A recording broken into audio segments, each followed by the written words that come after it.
Hello दोस्तों, स्वागत है बॉक्सर एजुकेशन यूट्यूब चैनल में। आज इस क्लास में रेलवे के महत्वपूर्ण प्रश्नों का अध्ययन करने वाले हैं। दोस्तों, आज हम कोलाइड्स एवं विलयन से संबंधित सभी महत्वपूर्ण प्रश्नों का अध्ययन करेंगे जो परीक्षा के दृष्टि से काफी महत्वपूर्ण है।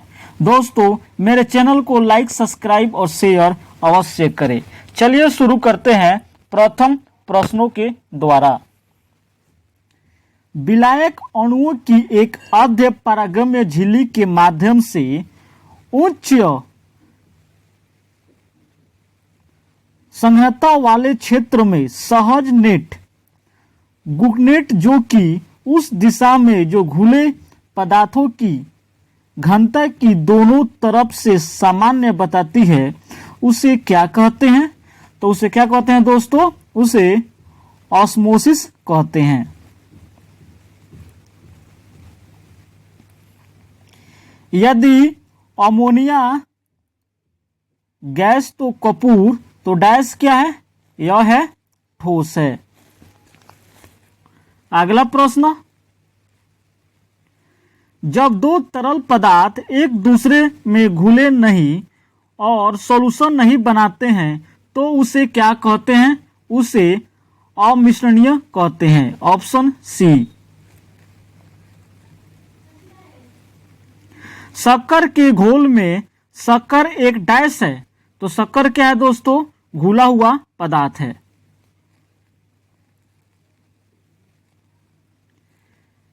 विलवणीकरण क्या है? तो विलवणीकरण क्या है दोस्तों? यह एक ऐसी प्रक्रिया है जिसमें नमकीन पानी से खनिज पदार्थ को अलग करती है। Option B.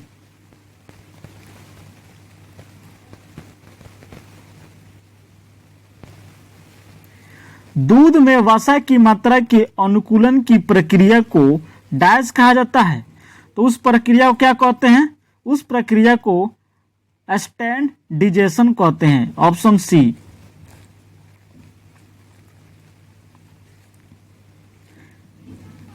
BCl2 के 2.08 ग्राम और अतिरिक्त तनु सल्फ्यूरिक के जलीय विलयन का मिश्रित करने पर निर्मित होने वाली बोरॉन सल्फेट की मात्रा कितनी होगी? तो इसकी मात्रा कितनी होगी दोस्तों? इसकी मात्रा 2.33 ग्राम होगी। Option C. कॉपर सल्फेट का जलीय विलयन कितना है? तो कॉपर सल्फेट का जलीय विलयन नीले लिटमस को लाल रंग में परिवर्तित करता है। Option A. यदि किसी विलयन से नीला लिटमस लाल रंग में परिवर्तित हो जाता है तो इसका पीएच स्तर कितना होने की संभावना है? तो इसका पीएच स्तर 6 है।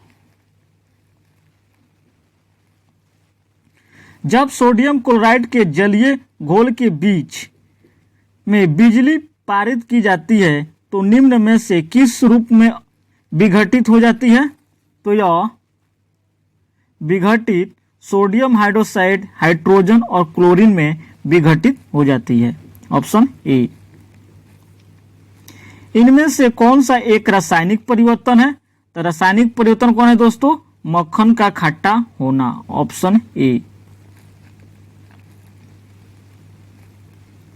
520 ग्राम पानी में 45 ग्राम नमक को मिलाकर एक विलयन तैयार किया जाता है।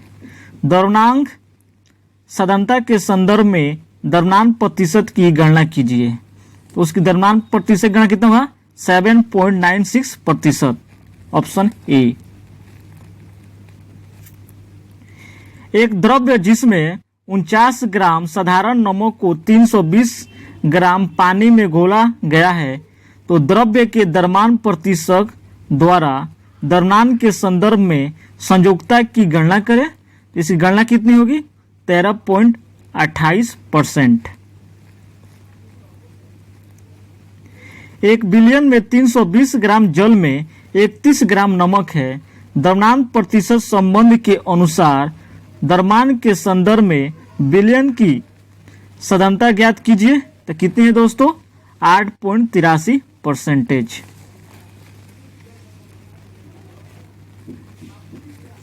1 बिलियन में पानी की 320 ग्राम मात्रा में समांतर नमक की मात्रा 32 ग्राम है तो द्रव्यमान प्रतिशत द्वारा द्रव्यमान के संदर्भ में बिलियन की सांद्रता की गणना कीजिए। तो इसकी गणना कितनी होगी? 9.09%। 1 बिलियन में पानी की 320 ग्राम मात्रा में सामान्य नमक की मात्रा 33 ग्राम है तो द्रव्यमान प्रतिशत द्वारा द्रव्यमान के संदर्भ में बिलियन की सांद्रता की गणना कीजिए। तो इसकी गणना कितनी होगी? 9.35%। निम्नलिखित में से कौन मैग्नीशियम क्लोराइड में विलय है? तो कौन है दोस्तों? जल में मैग्नीशियम क्लोराइड विलय है। 1 बिलियन में पानी की 320 ग्राम मात्रा में सामान्य नमक की मात्रा 31 ग्राम है। द्रव्यमान प्रतिशत द्वारा द्रव्यमान के संदर्भ में बिलियन की सांद्रता की प्रतिशत कीजिए। तो इसकी कितनी प्रतिशत है दोस्तों? यह 8.83%। असंतृप्त हाइड्रोकार्बन उत्प्रेरक की उपस्थिति में हाइड्रोजन जुड़ते हैं जैसे कि निकेल और प्लैटिनम में। किसी भी पदार्थ के 1 मोल में मौजूद कणों की संख्या क्या है? तो इसमें कणों की संख्या 6.022 गुना 10 के पावर 23 है। एक मोटी जेल की तरह घोल बनाने की इसकी क्षमता के कारण डायस का उपयोग जेली, जैम और मुरब्बे की बनाने के लिए वाणिज्यिक रूप से किया जाता है। तो वह क्या है? पेप्टीन, ऑप्शन बी।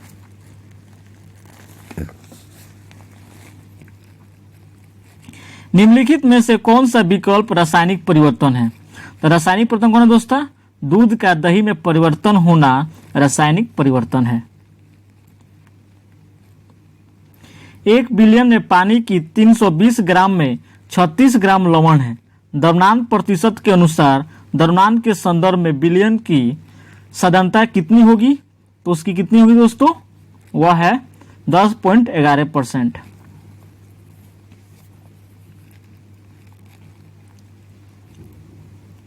निम्नलिखित में से किस मिश्रण को आमतौर पर आसवन की प्रक्रिया द्वारा अलग किया जाता है? तो कौन है? नमक और पानी। मिट्टी से जड़ों के रेशों में पानी डायस की वजह से प्रवेश करता है। तो यह किसकी वजह से प्रवेश करता है? परासरण के द्वारा प्रवेश करता है। निम्न में से कौन एक प्रोसिलस प्रकार का कोलाइड है? तो कौन है दोस्तों? कोहरा। जिंक सल्फेट हेप्टाहाइड्रेट को आमतौर पर डायस के नाम से जाना जाता है। उसे किस नाम से जानते हैं? श्वेत तूतिया के नाम से जानते हैं। निम्नलिखित में से कौन सा कोलाइडी का गुण नहीं है? तो कोलाइडी कौन गुण नहीं है? कोलाइड इससे गुजरने वाले प्रकाश पुंज को परिकीर्ण नहीं कर सकता है। Option B. इनमें से किस मिश्रण का उपयोग सोने को शुद्ध करने के लिए किया जाता है? तो सोने को शुद्ध करने के लिए एक्वा रेजिया। किसी विलयन में भिन्न हाइड्रोजन आयन सांद्रता की स्थिति में कौन सा सूचक भिन्न रंग दर्शाता है? तो कौन है दोस्तों? वह है यूनिवर्सल। निम्न में से आयनिक यौगिक का गुण कौन सा है? तो आयनिक यौगिक गुण इनका गलनांक और कथ्यांक उच्च होता है। Option C. यदि रेत की सूक्ष्मता मॉड्यूलस 2.5 हो तो यह वर्गीकृत किया जाएगा। तो वह क्या है? पतली रेत की वजह से। Option B. मृत अंगों को समानतः फॉर्मेलिन में रखा जाता है। तो फॉर्मेलिन एक क्या है? फॉर्मेलिन जलीय फॉर्माल्डिहाइड है। Option A. सतही जल में कोलाइडियन निलंबन द्वारा उत्पादित रंग को क्या कहा जाता है? तो उत्पादित रंग को असली रंग कहा जाता है। दूध और पानी का मिश्रण होता है तो दूध और पानी का बहुत अच्छे से आसंजक होने के कारण मिश्रण होता है। Option B.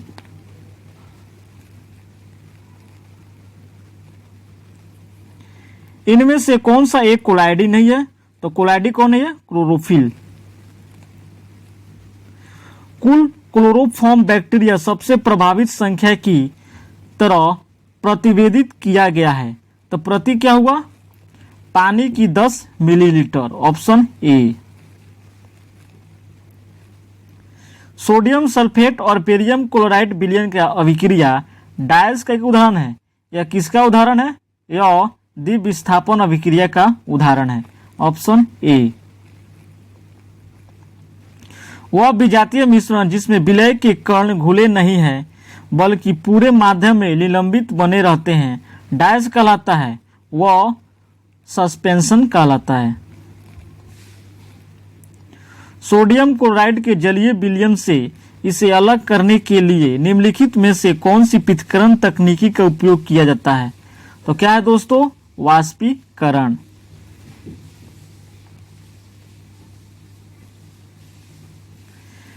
एक तनु फेरस सल्फेट विलयन को अम्लीय पोटेशियम परमनेट के विलयन वाले बीकर में धीरे धीरे मिलाया गया है। विलयन का हल्का बैंगनी रंग फीका हो जाता है और अंत में गायब हो जाता है। प्रेक्षण के लिए निम्नलिखित में से कौन सा सही स्पष्टीकरण है? तो कौन है दोस्तों? पोटेशियम परमनेट एक ऑक्सीकारक अभिक्रमक है। फेरस सल्फेट का ऑक्सीकरण करता है। Option A. निम्नलिखित में से कौन सा टिंडल प्रभाव को दर्शाता है?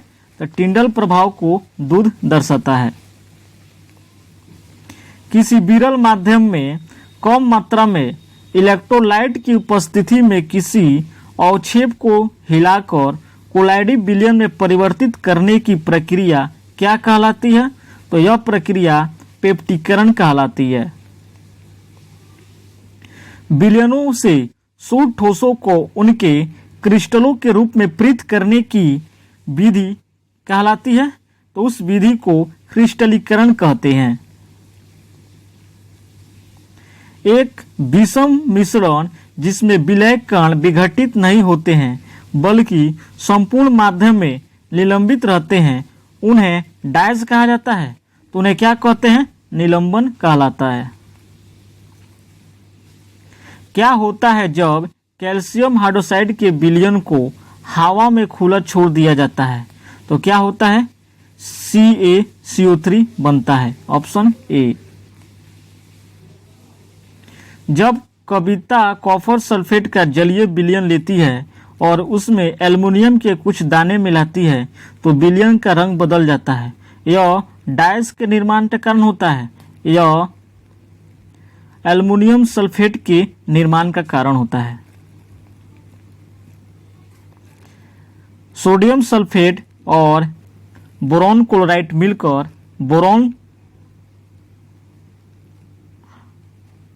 Boron sulphate plus sodium chloride दी गई अभिक्रिया में कौन सा उत्पाद विलयन में रहता है?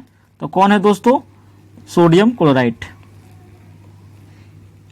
कॉपर सल्फेट विलयन की जिंक धातु के साथ अभिक्रिया के फलस्वरूप इनमें से कौन सा जलीय विलयन बनता है? तो इसमें जिंक सल्फेट बनता है।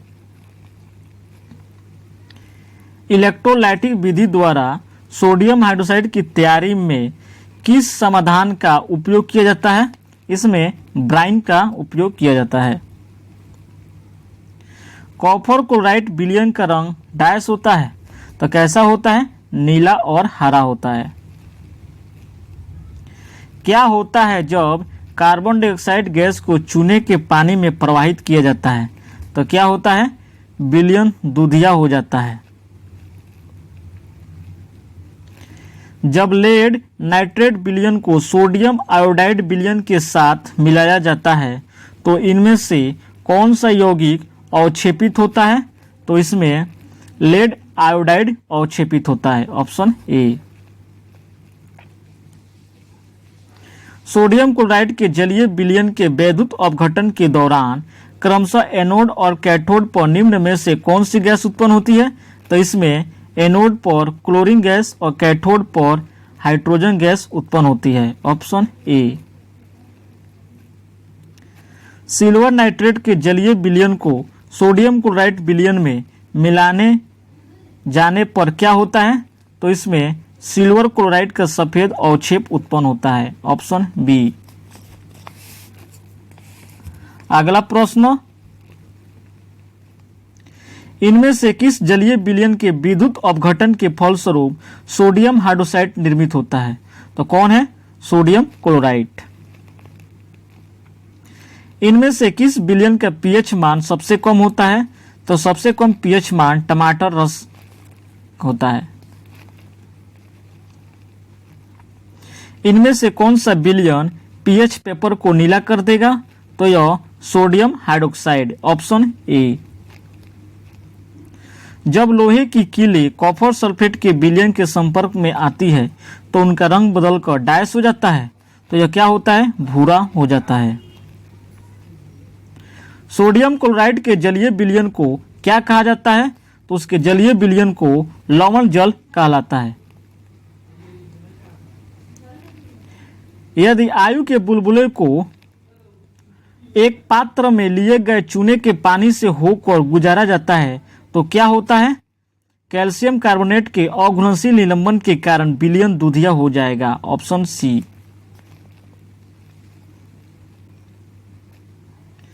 अमोनिया और कार्बन डाइऑक्साइड के साथ सोडियम क्लोराइड के जलीय विलयन की अभिक्रिया के फलस्वरूप उनमें से कौन सा दुर्बल असंक्षारक क्षारीय लवण निर्मित होता है? तो कौन है दोस्तों? Baking soda.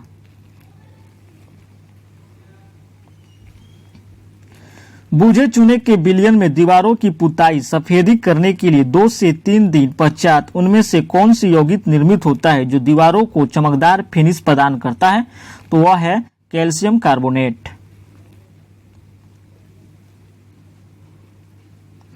लिटमस विलयन के संबंध में इनमें से कौन सा कथन सही है? इसमें कौन सही है? लिटमस विलयन एक बैंगनी रंजक होता है जो लाइकेन से निष्कर्षित किया जाता है। Option C. कार्बन डाइऑक्साइड को सोडियम हाइड्रोक्साइड के जलीय विलयन में घोले जाने पर यह मिश्रण अभिक्रिया करके जलीय सोडियम कार्बोनेट और तरल जल प्रदान करता है। निम्नलिखित में से कौन सा इस अभिक्रिया के लिए सही संतुलित समीकरण है? तो कौन है? यह है ऑप्शन डी। सुनील चावल के आटे का पेस्ट बनाता है और पेस्ट में आयोडीन के विलयन को एक बूंद मिलाता है। उससे क्या दिखाई देगा? पेस्ट का रंग नीला और काला हो जाएगा। Option D. धन्यवाद दोस्तों, मेरे चैनल को लाइक, सब्सक्राइब और शेयर अवश्य करें।